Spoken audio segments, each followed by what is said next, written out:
Graça e paz, queridos. É uma alegria estar aqui novamente com a igreja para poder compartilhar a palavra do Senhor. Vou pedir para vocês abrirem no Salmo 124. Salmo 124.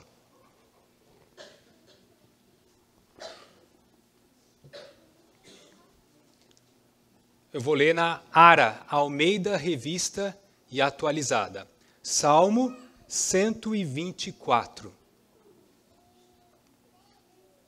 Em reverência, ouça a palavra do Senhor. Cântico de romagem de Davi. Não fosse o Senhor que esteve ao nosso lado, Israel que o diga. Não fosse o Senhor que esteve ao nosso lado, quando os homens se levantaram contra nós, e nos teria engolidos vivos, quando a sua ira se acendeu contra nós. As águas nos teriam submergido, e sobre a nossa alma teria passado a torrente. Águas impetuosas teriam passado sobre a nossa alma. Bendito o Senhor, que não nos deu por presa aos dentes deles. Salvou-se a nossa alma como um pássaro do laço dos passarinheiros. Quebrou-se o laço, e nós nos vimos livres. O nosso socorro está em o nome do Senhor, Criador do céu e da terra. Amém. Abaixe sua cabeça e vamos orar. Senhor, bendito é o teu nome em toda a terra. Bendito é o Senhor que está ao nosso lado, o nosso Deus que cuida de nós em todos os momentos. E nesse domingo, Deus, dia do Senhor, nós suplicamos a Ti que ilumine a nossa mente e aclare as Tuas verdades ao nosso coração, através da obra do Teu Santo Espírito. Pedimos isso em nome de Jesus. Amém. Em certa ocasião, uma mãe e sua pequena filha de 4 anos preparavam-se para dormir. A criança tinha medo do escuro, algo muito comum em crianças pequenas. Na verdade, sua mãe, que esses dias estava sozinha com a filha, também se sentia amedrontada. Quando a luz foi apagada, a criança notou o brilho da lua entrando pela janela. Imediatamente perguntou: "Mãe, a lua é a luz de Deus?" A mãe respondeu: "Sim, a lua é a luz de Deus, minha filha." Curiosa por saber mais sobre o seu questionamento, a filha prossegue: "Deus acende sua luz e vai dormir?" A mãe então explicou: "Não, minha filha, Deus nunca vai dormir." Tendo ouvido isso, apesar da simplicidade da fé infantil dessa menina, ela disse algo que trouxe coragem e conforto ao coração temeroso da mãe. Então, já que Deus está acordado, não há sentido algum em nós também ficarmos. E assim, dormiram em paz, confiantes na proteção e no cuidado do Senhor, cuja luz brilhava lá fora e as recordava de que Ele nunca se ausenta. Essa história ilustra de maneira lúdica a providência e o cuidado divino. Deus não dorme e não descansa. Ele sempre está ao lado do seu povo e intervém em sua proteção e salvação. E essa verdade é destacada de forma poética e didática no salmo que iremos estudar nessa noite. O Salmo 124 faz parte de uma coletânea de salmos chamado Salmos de Romagem. O pastor Rafael pregou na semana passada o Salmo 130, que faz parte desses salmos. Talvez a palavra romagem soe estranho aos nossos ouvidos, já que comumente ela está relacionada ao catolicismo, remetendo a um tipo de peregrinação religiosa a um lugar sagrado, como a igreja ou a um santuário. Por isso, ao estudar esses salmos, desvincule-os desse tipo de correlação. Essa coleção de salmos de romagem tem início no Salmo 120 e vai até o Salmo 134, e são como um inário dentro do saltério bíblico. Via de regra, eles foram cantados quando os peregrinos de Israel realizavam a sua peregrinação a caminho do Monte Sião, em Jerusalém, para adorar no templo. Por isso, eles também são conhecidos como cânticos dos degraus, significando os estágios de subida dos peregrinos a caminho de Jerusalém. Lembrando que Jerusalém está situada em uma região montanhosa, aproximadamente 750 metros acima do nível do mar. Mas por que eles faziam essas peregrinações até Jerusalém? A lei de Moisés mandava que os judeus, pelo menos uma vez ao ano, fossem a Jerusalém até o templo para adorar a Deus com suas ofertas e sacrifícios. Para tanto, quando chegava a época das festas, faziam-se caravanas de romeiros judeus que saíam de toda a parte da Palestina e às vezes de fora da Palestina e caminhavam rumo a Jerusalém. Eles iam com suas famílias e dormiam em tendas à margem do caminho. Durante essas caminhadas, eles cantavam esses salmos. Cantavam outros também, mas esses salmos em especial foram designados exatamente para aquela ocasião. Por isso é que eles são chamados salmos de romagem. Olhando de forma específica para o nosso texto, estamos diante de um salmo a respeito do qual não temos praticamente nenhuma informação contextual, a não ser que ele foi escrito por Davi. Veja aí, diz, Cântico de Romagem de Davi. Como o texto nos permite inferir, ele foi escrito depois de uma significativa experiência de livramento, e alguns estudiosos levantam a hipótese de que ele esteja relacionado a alguma experiência pessoal do próprio Davi. Nos livros históricos, Samuel, Reis e Crônicas, encontramos pelo menos 3 situações em que Davi poderia ter escrito esse salmo. Há a possibilidade de que ele tenha escrito para descrever os insultos do gigante Golias, ou a perseguição insana de Saul, ou mesmo a conspiração de Absalão. Não sabemos exatamente em qual dessas situações esse salmo foi escrito, e nem mesmo se ele foi escrito em uma outra situação similar. Lembrando, Deus livrou Davi várias vezes de situações adversas. Talvez Davi não esteja tratando de um único livramento, e sim, incluindo de modo geral todas as ocasiões em que Deus socorrera o seu povo. Mas não sabemos. Na verdade, o ponto importante aqui é que a composição de Davi não rememora somente o passado de Israel ou a sua própria história, mas principalmente mostra que Deus está ao lado do seu povo e intervém para a sua salvação. Feita essa introdução, partamos então para a exposição do Salmo. O tema da mensagem é: não fosse o Senhor que esteve ao nosso lado. Não fosse o Senhor que esteve ao nosso lado. E a mensagem será dividida da seguinte forma, em 3 pontos. Primeiro ponto, recordando os livramentos do Senhor, versos de 1 a 5. Segundo ponto, adorando pelos livramentos do Senhor, versos 6 e 7. E o terceiro ponto, confiando nos livramentos do Senhor. Então guarde 3 palavras aqui: recordar, adorar, confiar. Recordar, adorar, confiar. São os 3 pontos da mensagem. Então vamos para o primeiro ponto, recordando os livramentos do Senhor. Esse primeiro ponto da mensagem tem como ponto fundamental, como tema fundamental, a recordação, ou a lembrança. Nesses versos, o salmista traz à memória ocasiões em que o povo de Israel experimentou grandes ameaças, grandes perigos, mas ainda assim foi liberto pelo Senhor. E o salmista faz isso envolvendo o leitor não apenas intelectualmente, como também emocionalmente.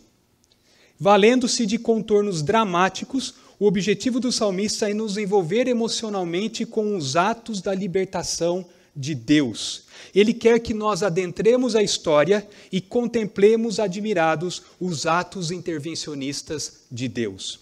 Primeiramente, o texto começa com o uso de uma figura de linguagem chamada anáfora.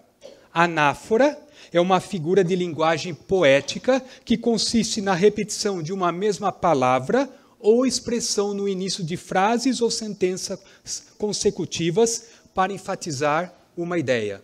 Ou seja, você repete palavras ou sentenças para enfatizar uma ideia.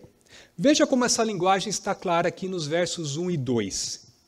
Não fosse o Senhor que esteve ao nosso lado, Israel que o diga, não fosse o Senhor que esteve ao nosso lado quando os homens se levantaram contra nós.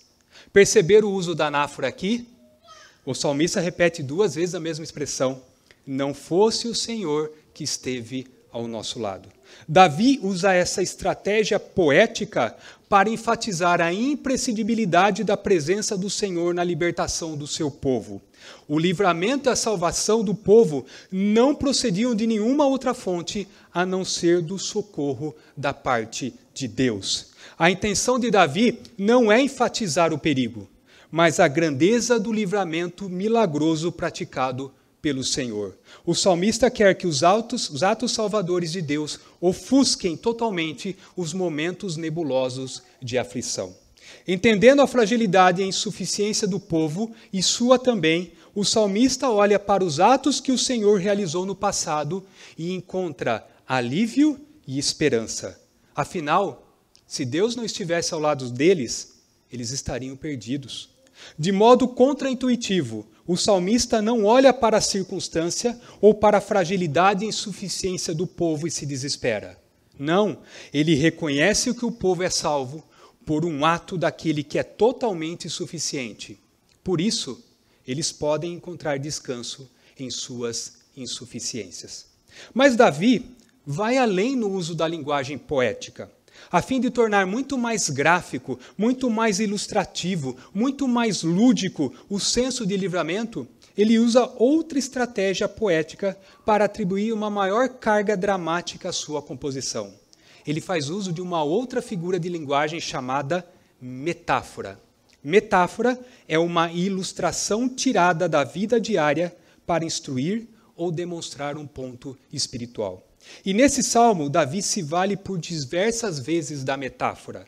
Vamos analisar como ele faz uso desse recurso literário. A primeira metáfora é a de animais selvagens ou de um terremoto, e está descrita aqui no verso 3. Vamos ler verso 1 a 3 novamente. Não fosse o Senhor que esteve ao nosso lado, Israel que o diga. Não fosse o Senhor que esteve ao nosso lado, quando os homens se levantaram contra nós, e nos teriam engolido vivos, quando a sua ira se acendeu contra nós. Essa linguagem figurada de animais selvagens ou de um monstro devorador transmite a noção da selvageria dos adversários, da investida violenta dos inimigos, aludindo à prática de muitos animais predadores que devoravam vivas as suas vítimas. Mas essa expressão engolidos vivos também transmite a ideia de um terremoto, a terra se abrindo e as pessoas caindo vivas na fenda. No Antigo Testamento, há pelo menos uma ocasião que isso aconteceu. Deus fendeu a terra e os inimigos do povo foram engolidos vivos. E essa intervenção divina está descrita no livro de Números, capítulo 16, versos 30 a 33, quando a terra se abriu e engoliu Corá, Datã, Abirão e seus seguidores. Se você consegue imaginar a agonia de ser devorado por uma fera ou engolido pela terra, pode então saber como os israelitas se sentiram diante do poderoso inimigo. Mas qual o intuito do salmista a descrever essas duas figuras? Animais selvagens e terremoto. É mostrar que os inimigos cruéis e violentos, já atulhados de ira, teriam engolido Israel vivo se não fosse a intervenção divina. Se Deus não tivesse interferido, Israel teria sido engolido vivo. Israel teria desaparecido. A nação israelita teria sido extinta. A segunda metáfora é a da água e está descrita nos versos 4 a 5. Veja comigo, versos 4 a 5. As águas nos teriam submergido e sobre a nossa alma teria passado a torrente. Águas impetuosas teriam passado sobre a nossa alma. Perceba a gradação do salmista no uso da metáfora para ressaltar a força das águas. Ele fala águas no verso 4, no início. No final do verso 4 ele fala torrentes. E depois no verso 5 ele fala águas impetuosas. Ele está mostrando aqui uma gradação da força da água. Davi retrata aqui a terrível impetuosidade dos inimigos dos israelitas, comparando com uma inundação que traga tudo quanto encontra em sua trajetória transbordante. Muito parecido com a força de um tsunami. Os inimigos do povo de Deus se apresentavam como torrentes impetuosas, cujas águas a tudo inunda e arrasta, como um dilúvio que tudo cobre e destrói. Algo muito comum na região de Israel. Em poucos minutos, o leito seco de um rio começava a receber água e, em pouco tempo, o volume crescia como uma enchente, destruindo tudo ao redor. Davi compara a força letal dos opressores a uma forte correnteza que arrasta, afunda e afoga suas vítimas, para mostrar que se Deus não estivesse com eles, se Deus não tivesse agido, os desdenhosos inimigos teriam reduzido rapidamente o povo a nada. A morte do povo e a destruição de Israel eram certas se o Senhor não tivesse impedido o inimigo. É isso o que aconteceria sem Deus estar ao lado do seu povo. Mas repare ainda em dois detalhes presentes nessas duas metáforas. O primeiro detalhe é que elas não sugerem uma circunstância de dano parcial, mas indicam uma situação de dano definitivo, uma situação de vida ou morte, ou uma situação de possível extinção. Atente-se para as expressões que o salmista usa nos versos 3 e 4. Ele fala, devorar vivo, submergido pelas águas. São situações de morte. Por isso o salmista é tão enfático ao dizer, não fosse o Senhor que esteve ao nosso lado. Ou seja, o que Davi está relatando aqui é que se o Senhor não fizesse algo, eles teriam deixado de existir. O segundo detalhe é que a metáfora da água atribui aos danos não apenas uma dimensão física, mas também uma dimensão espiritual. E a linguagem do salmista é, no mínimo, curiosa e intrigante. Veja novamente comigo o verso 5. Águas impetuosas teriam passado sobre a nossa alma. Davi fala da alma sendo submersa pelas tempestuosas águas. Contudo, olhando para o texto, o mais natural seria, obviamente, o salmista falar dos efeitos sobre o corpo, porque ele está lidando com metáforas físicas. Ele está falando de água, algo físico. Mas, intencionalmente, Davi mostra que se trata de um dano tão grande, tão devastador, que atinge não apenas a existência física do povo de Deus, mas também a sua existência espiritual. Esses dois detalhes, além de comunicarem a gravidade da situação, contribuem para reforçar o tom dramático que o texto carrega. E qual era o objetivo de Davi ao fazer isso? Apenas mostrar a gravidade das adversidades? Apenas mostrar a fragilidade do povo e a força dos inimigos? Não. O objetivo de Davi não é simplesmente destacar a gravidade da situação na qual o povo se encontrava, mas na medida em que essa gravidade é destacada, acentuar a grandeza do livramento e, em última instância, a importância fundamental da presença do Senhor. Deus é a razão pela qual o livramento aconteceu. Por isso, a anáfora presente nos versos 1 e 2. Não fosse o Senhor que esteve ao nosso lado. Queridos, em muitas situações de aflição, reagimos exageradamente e assim ficamos excessivamente temerosos. Contudo, logo que o problema é resolvido, amenizamos a gravidade da situação, obscurecendo a graça de Deus. Mesmo depois de havermos sido alvos da intervenção divina, ofuscamos a grandeza do livramento do Senhor e obscurecendo a graça divina. Mas Davi insiste intencionalmente em ressaltar a intensidade do perigo para destacar a presença salvadora de Deus em sua vida.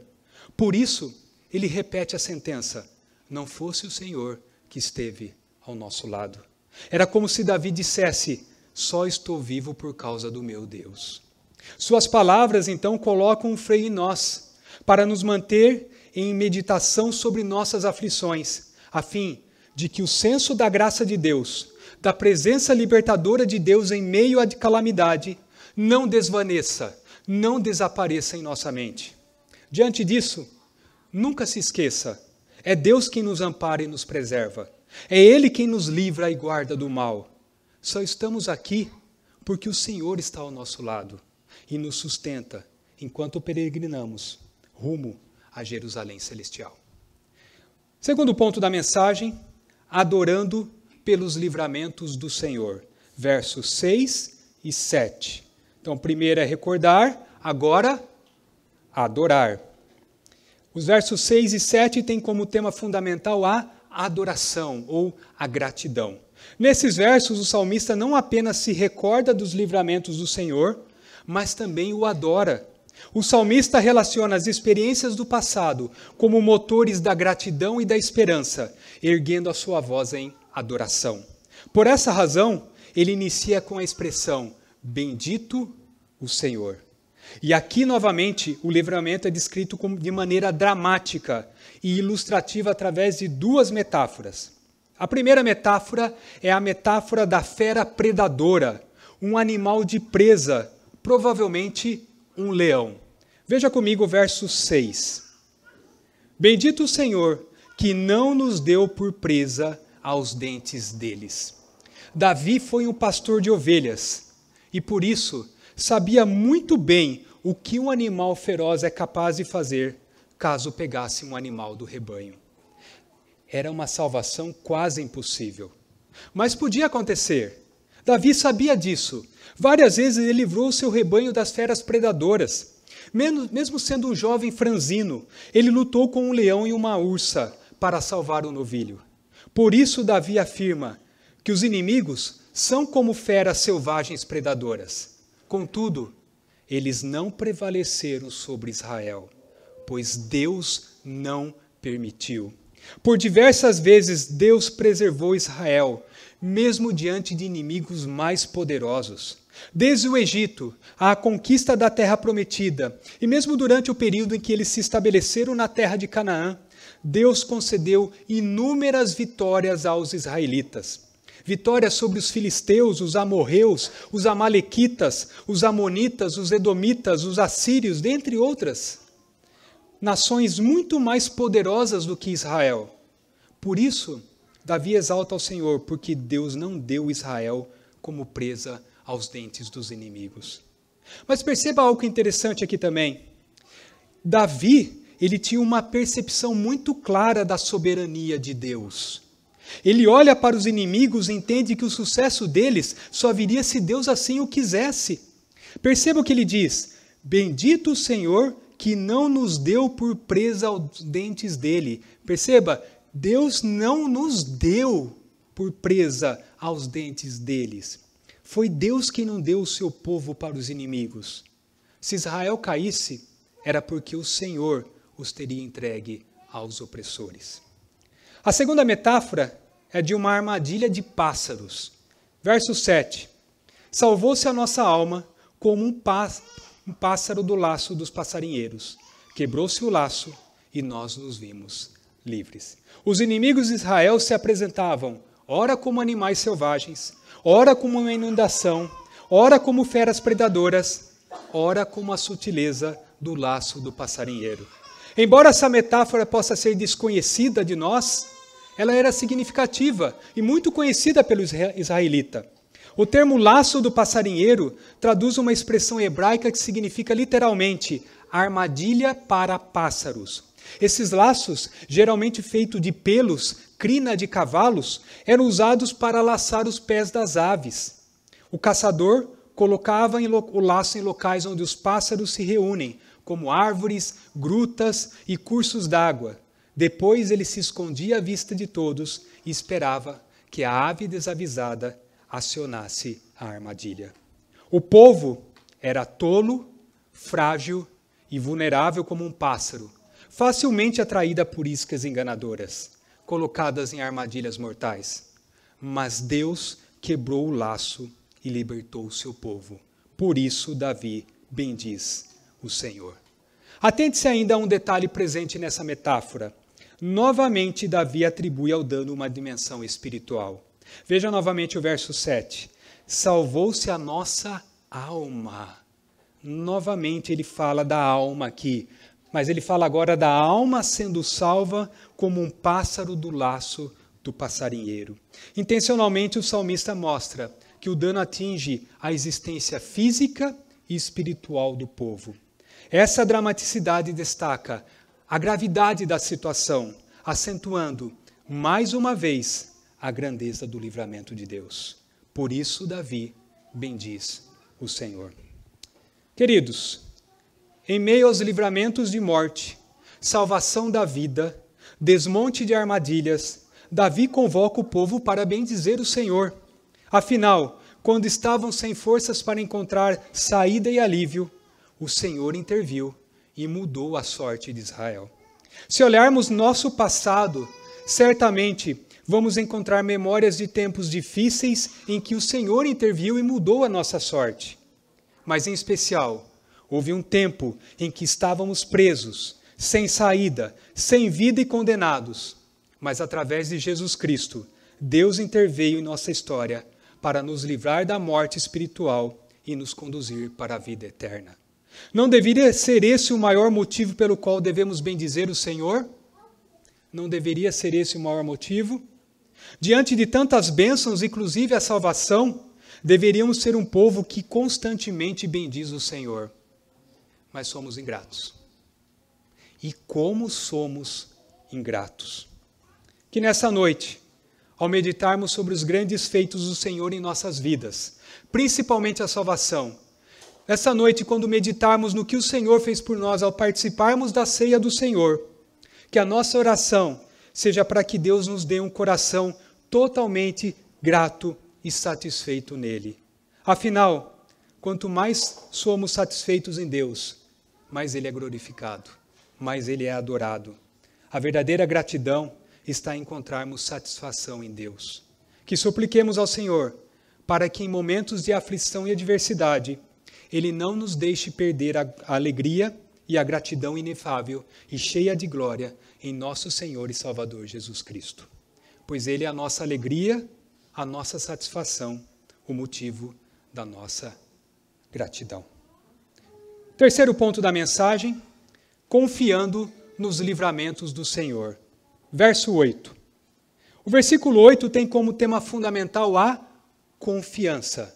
Relembrar, adorar, confiar. Depois de se recordar e celebrar, usando algumas figuras do dia a dia que ilustram muito bem a grandeza do livramento divino, o salmista conclui da única forma possível, com uma declaração de confiança. Veja comigo o verso 8. O nosso socorro está em o nome do Senhor, Criador do céu e da terra. Essa é a conclusão a que Davi chega quando olha para trás e vê os livramentos que Deus concedeu.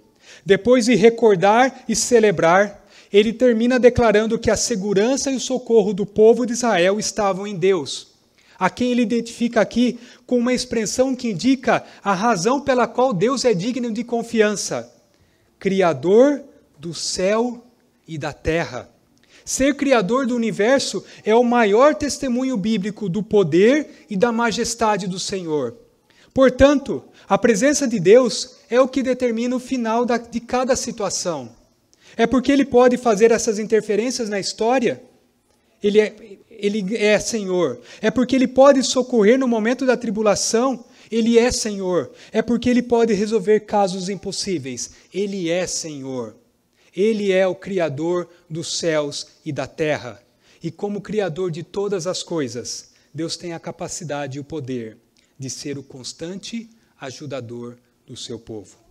Para o salmista, ter Deus ao lado significa que o povo da aliança pode descansar em paz, sabendo que ninguém é mais poderoso do que o Senhor e que tudo o que acontece vem das mãos do soberano e sábio Criador. Mas, queridos, a vida debaixo do sol é difícil, desgastante, extenuante. Até o dia da restauração de todas as coisas, os seres humanos terão que conviver com armadilhas feitas para aprisionar o coração em cordas de ansiedade, pecado e desespero. É assim conosco. Foi assim com Davi. Foi assim também com os peregrinos que cantavam o Salmo 124. Mas onde eles buscavam o socorro? Aliás, em quem eles buscavam socorro? Nas coisas do mundo? Nas criaturas? Não. A resposta de Davi se encontra no verso 8. O nosso socorro está em nome do Senhor, Criador do céu e da terra. Não podemos chegar a nenhuma conclusão a não ser essa, que o nosso socorro, aqui nessa vida e para a vida futura, está somente no nome daquele que é o Criador dos céus e da terra. É por isso que ele pode agir na nossa história e na história da humanidade. É por isso que ele pode atender às orações. É por isso que ele pode resolver aquilo que para nós é impossível, porque ele é o Criador dos céus e da terra. Tudo lhe obedece, tudo está sob o seu controle. Não há ninguém acima dele. Não há quem possa contestar a sua vontade ou fazer aquilo que ele não quer que seja feito. O socorro certo, nas horas calamitosas, vem do Senhor, Criador e Redentor. Ele não é um motor imóvel ou um ser belo e perfeito abstrato da filosofia grega. Ele é o Deus que sai em nossa defesa e nos socorre, pois ele está sempre atento e pronto em estender o seu braço onipotente para socorrer o seu povo. Ele é o nosso castelo forte, a nossa torre segura. Ele é o nosso forte refúgio, a nossa fortaleza, socorro bem presente nas tribulações. Concluindo, o que podemos aprender com esse salmo? 2 aplicações finais para nós encerrarmos. Primeiro, vivemos em uma cultura que olha para o passado de forma incorreta.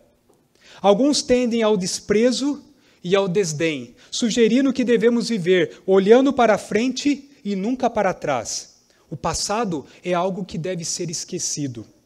Outros olham para o passado com saudosismo, impedindo a pessoa de viver o presente e de avançar em direção ao futuro. O passado se torna o hoje e o amanhã. Nós, enquanto cristãos, somos um povo que vive na perspectiva do futuro, aguardando com esperança o cumprimento das promessas do Senhor. Mas não podemos ignorar o passado.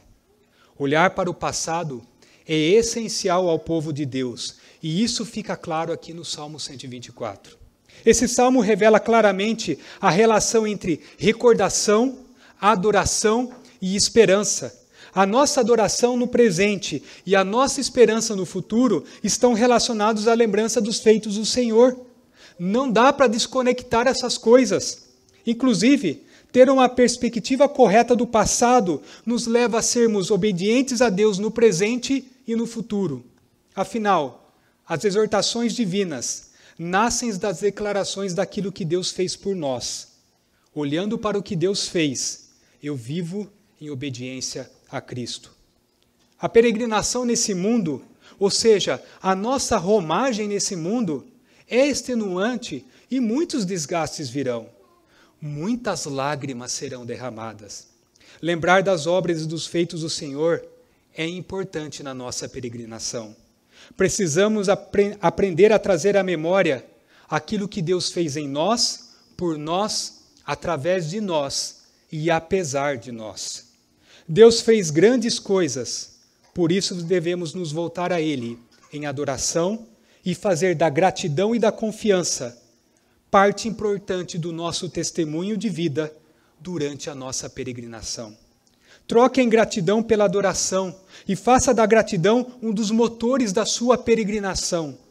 O Deus que se revela em Cristo já prometeu estar conosco todos os dias das nossas vidas. Ele é o nosso socorro e a nossa fortaleza. É o Senhor que sustenta, guarda e guia os peregrinos. Seja grato e siga em frente, rumo a Jerusalém celestial. E a segunda aplicação, para nós finalizarmos. O Salmo 124 reflete a confiança do salmista ao recordar com gratidão os atos de libertação de Deus. E Davi introduz o seu cântico destacando a presença salvadora de Deus em sua vida e na vida de Israel com a sentença: não fosse o Senhor que esteve ao nosso lado. Uma frase que indica a certeza do salmista de que Deus estava ao seu lado e do povo. E a pergunta que precisamos fazer nessa noite é: por que podemos dizer que Deus está ao nosso lado? Por que eu posso ter a certeza de que Deus está ao meu lado? Por que você pode ter a certeza de que Deus está ao seu lado? Deus está ao nosso lado por causa de Cristo, por causa do que Cristo fez na cruz. Cristo foi abandonado na cruz para que pudéssemos ter a certeza de que Deus está ao nosso lado. Cristo foi condenado e abandonado na cruz por causa da nossa iniquidade. Deus entregou seu Filho para sofrer o peso de todos os pecados de todos o seu povo, e o julgamento por esses pecados. E fez isso para que hoje estivéssemos aqui, repetindo as palavras do salmista: não fosse o Senhor que esteve ao nosso lado. Muitas vezes a tristeza, o medo, o temor do futuro e a ansiedade tentarão nos levar a crer que fomos abandonados por Deus e que Deus não está ao nosso lado. Mas isso não é verdade. Nenhum de nós está imune à tentação, à dor e à tragédia. Contudo, o que temos é a promessa de que Deus está ao nosso lado. Deus não prometeu que o sofrimento nunca iria nos afligir, mas sim que Ele nunca nos separará do seu amor. Nossa certeza consiste não em nosso amor por Ele, pois o nosso amor é falho, é débil, é frágil, é inconstante, mas no amor de Deus por nós. Esse sim, um amor inabalável, fiel e perseverante. Deus está ao nosso lado e nada pode apagar essa certeza, nem mesmo o seu pecado. Afinal, nada pode nos separar do amor de Deus que está em Cristo Jesus, nosso Senhor. Vamos orar? Abaixe sua cabeça. Ó Deus, te damos graças porque o Senhor está conosco e nada pode apagar essa certeza.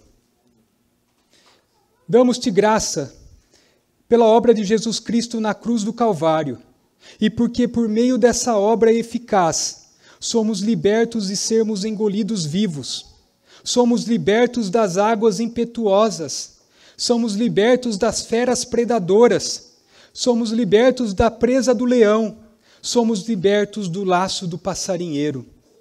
O Senhor é quem nos preserva e guarda, e por isso podemos descansar seguros. Somente estamos aqui porque o Senhor está ao nosso lado, porque o Senhor nos sustenta, porque o Senhor nos guarda, porque o Senhor está conosco, enquanto peregrinamos desse lado da eternidade, rumo a Jerusalém celestial. Como peregrinos, nesse mundo tormentoso, nesse mundo de lágrimas, podemos ter a certeza que o Senhor está ao nosso lado. Te louvamos, Senhor, por essa certeza inabalável, pois ela está firmada na obra do Teu Filho, na obra consumada de Cristo na cruz. Te louvamos por essa certeza, em nome de Jesus. Amém.